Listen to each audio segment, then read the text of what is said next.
Remembering the Proclamation of 1763, King George I's Proclamation of 1763, issued 250 years ago today, proved to be just the first of a series of British actions that led to the American Revolution. Great Britain's victory over France in the 7 Years' War, also known as the French and Indian War, gave it control over all of eastern North America. Most native tribes had allied with the French during the conflict, and they soon found themselves dissatisfied by British rule. In May 1763, just a few months after the formal conclusion of the 7 Years' War, a pan-tribal confederacy led by Ottawa chief Pontiac rose up in rebellion. His warriors attacked a dozen British forts, capturing 8 of them, and raided numerous frontier settlements. Hundreds died in the process. In response, the British handed out smallpox-infected blankets to Pontiac's followers. Moreover, a gang of whites known as the Paxton Boys massacred 20 defenseless Native Americans who had nothing to do with the fighting. In an attempt to prevent similar incidents from occurring,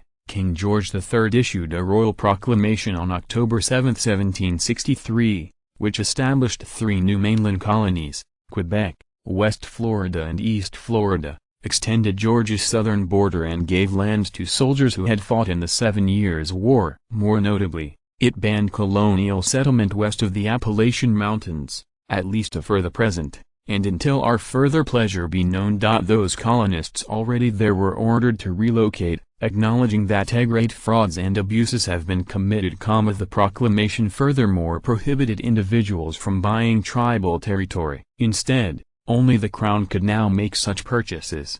We shall avoid many future quarrels with the savages by this salutary measure, said General Thomas Gage, who commanded all British forces in North America. The British made a perfunctory effort to enforce the proclamation, periodically stopping settlers as they headed west and forcibly removing others. On one occasion, redcoats from Fort Pitt in present-day Pittsburgh even burned the huts of some nearby pioneers and escorted them back across the boundary. For the most part, though, colonists disregarded the proclamation without fear of punishment. Some wanted only enough land for themselves and their families, whereas others were speculators looking to make a hefty profit down the road. George Washington, for one, wrote to his agent in 1767 in support of illegally buying as much Native American land as possible. The Proclamation of 1763 will soon be revoked, Washington explained, because as I say between ourselves it was only meant as a temporary expedient to quiet the minds of the Indians. Other famous speculators included Patrick Henry,